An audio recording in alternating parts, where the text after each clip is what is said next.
사도신경. 나는 전능하신 아버지 하나님 천재 창조주를 믿습니다. 나는 그의 유일하신 아들 우리 주 예수 그리스도를 믿습니다. 그는 성령으로 잉태되어 동정녀 마리아에게서 나시고 본디오 빌라도에게 고난을 받아 십자가에 못 박혀 죽으시고 장사한 지 사흘 만에 죽은 자 가운데서 다시 살아나셨으며 하늘에 오르시어 전능하신 아버지 하나님 우편에 앉아 계시다가 거기로부터 살아있는 자와 죽은 자를 심판하러 오십니다. 나는 성령을 믿으며 거룩한 공교회와 성도의 교제와 죄를 용서받는 것과 몸의 부활과 영생을 믿습니다. 아멘.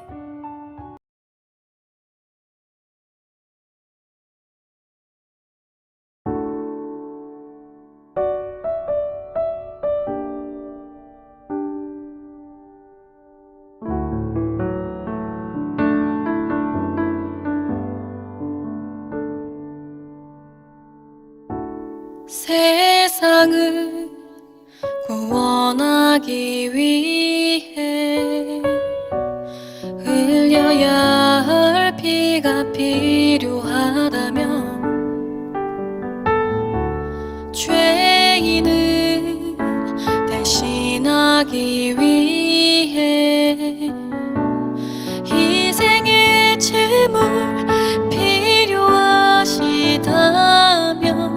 내 생명 제단 위에 드리리. 주 영광 위에 사용하소서.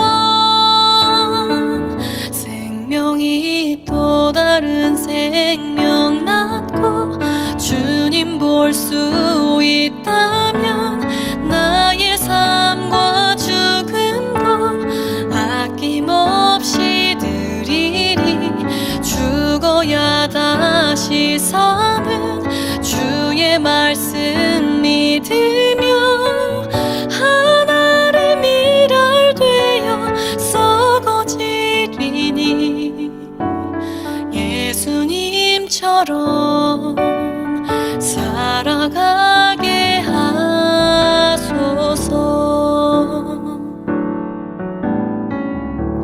길 잃어 지친 양을 찾아 마금상에 이리저리 헤매이는 한 영혼 찾아 아파하는 예수님 마음 내게 주옵소서. 십자가 온 세상 위한 그 희생 눈물로 그 길 가게 하소서. 생명이 또 다른 생명 낳고 주님 볼 수 있다면 나의 삶과 죽음도 아낌없이 드리리. 죽어야 다시 사는 주의 말씀 믿으며 하나님 미랄되어 썩어지리니 예수님처럼 살아가게 하소서.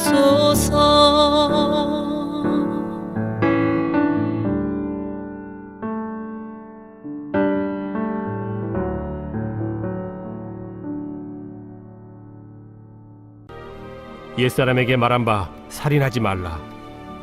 누구든지 살인하면 심판을 받게 되리라 하였다는 것을 너희가 들었으나 나는 너희에게 이르노니 형제에게 노하는 자마다 심판을 받게 되고 형제를 대하여 나가라 하는 자는 공회에 잡혀가게 되고 미련한 놈이라 하는 자는 지옥불에 들어가게 되리라. 그러므로 예물을 제단에 드리려다가 거기서 내 형제에게 원망 들을 만한 일이 있는 것이 생각나거든. 예물을 제단 앞에 두고 먼저 가서 형제와 화목하고 그 후에 와서 예물을 드리라. 너를 고발하는 자와 함께 길에 있을 때 급히 사화하라. 그 고발하는 자가 너를 재판관에게 내어주고 재판관이 옥리에게 내어주어 옥에 가둘까 염려하라. 진실로 네게 이르노니 네가 한 푼이라도 남김없이 다 갚기 전에는 결코 거기서 나오지 못하리라. 또 간음하지 말라 하였다는 것을 너희가 들었으나 나는 너희에게 이르노니 음욕을 품고 여자를 보는 자마다 마음에 이미 간음하였느니라. 만일 네 오른눈이 너로 실족하게 하거든 빼어 내버리라. 내 백체 중 하나가 없어지고 온몸이 지옥에 던져지지 않는 것이 유익하며 또한 만일 내 오른손이 너로 실족하게 하거든 찍어 내버리라. 내 백체 중 하나가 없어지고 온몸이 지옥에 던져지지 않는 것이 유익하니라. 또 일러스되 누구든지 아내를 버리려거든 이혼 증서를 줄 것이라 하였으나 나는 너희에게 이르노니 누구든지 음행한 이유 없이 아내를 버리면 이는 그로 간음하게 하며 또 누구든지 버림받은 여자에게 장가드는 자도 간음함이니라.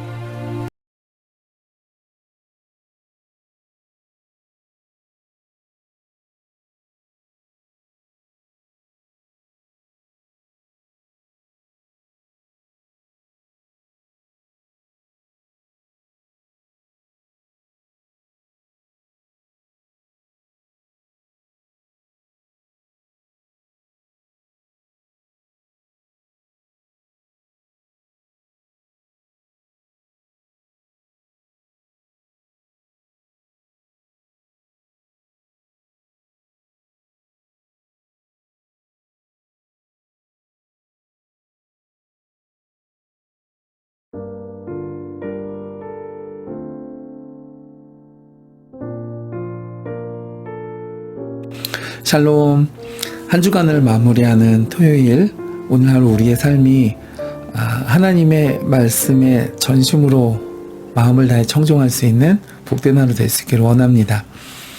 예수님께서는 오늘 본문 앞에 그 17절 말씀에서 율법과 선지자들의 강령들을 더 완전하게 하시고자 한다라는 말씀을 하셨습니다.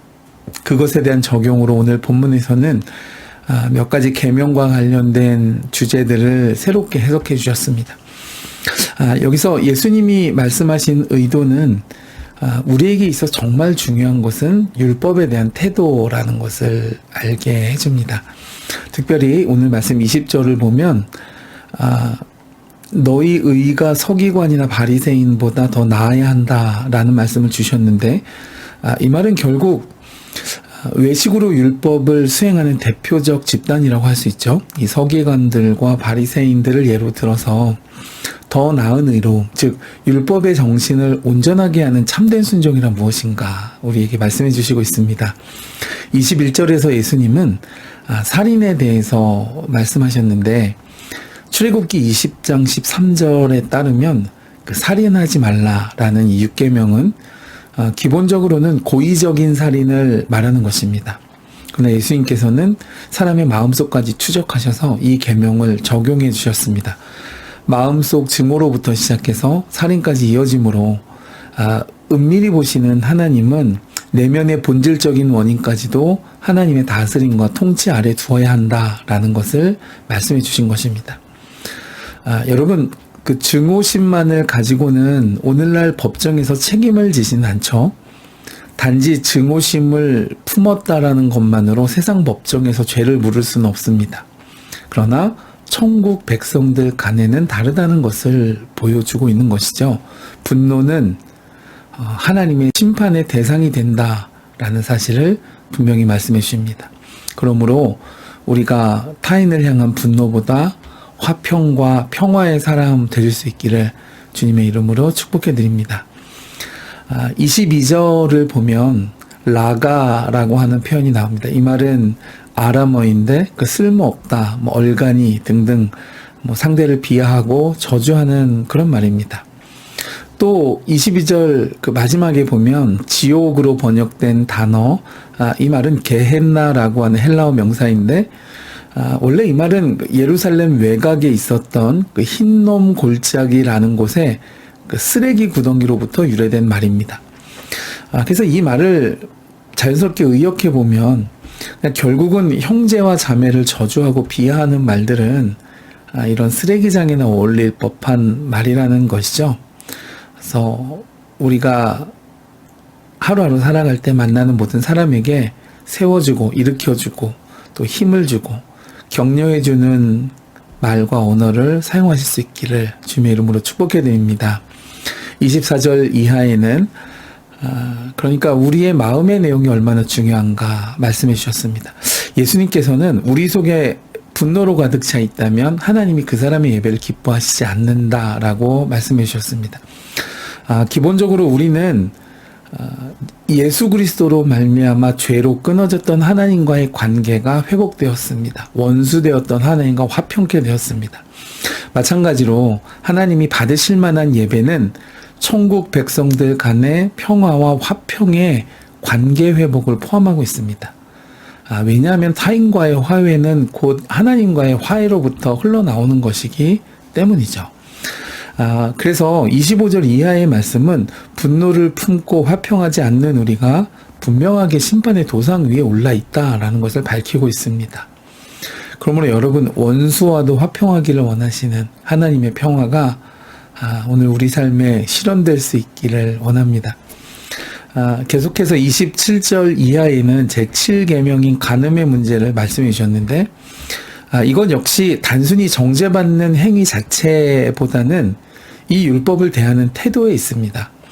우리 마음 가운데 하나님을 향한 정결과 또 하나님 말씀에 대한 순종과 하나님을 깊이 사랑하는 마음이 충만하다면 하나님이 기뻐하시지 않는 길로는 행하지 않으려 하겠죠. 마찬가지로 선정적인 잡지나 웹사이트나 그런 음란한 문화로부터도 자신을 지키며 멀리할 것입니다. 근데 우리가 단지 체면을 지키고 또는 적당한 선을 지키는 선에서만 이러한 문제를 대한다면 어떻게 될까요? 하나님께서 율법을 주신 의도를 곡해하는 것일 것입니다.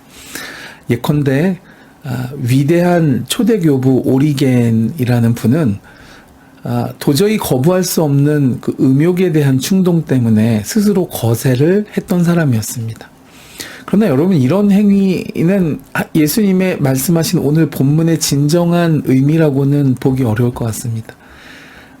물론 그 결단은 훌륭하겠지만요. 예수님은 우리가 죄를 근본적으로 다스리기 위해서 우리의 이 복된 삶의 일부로서 우리 마음의 청결, 마음의 정결을 지키고 유지하는데 도움이 되지 않는 모든 요소들을 삶에서 철저히 제거하기를 원하시는 것이죠.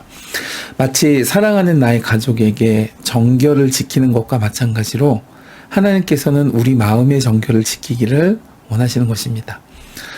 그러므로 우리가 형식적으로 적당히 율법을 지키고자 하는 모습은 오히려 하나님을 기만하는 행위가 되어집니다.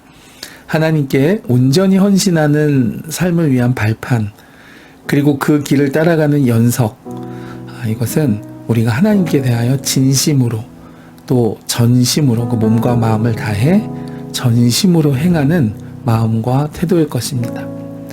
결국 하나님 나라에서 위대함은 무엇일까? 전심을 다해 순종하는 것, 이것으로 측정되는 것이 아닐까 오늘 말씀을 통해 깨닫게 됩니다. 사랑하는 여러분, 오늘 하루 우리 삶에서 그런 은혜가 있어지시기를 주님의 이름으로 축복해 드립니다.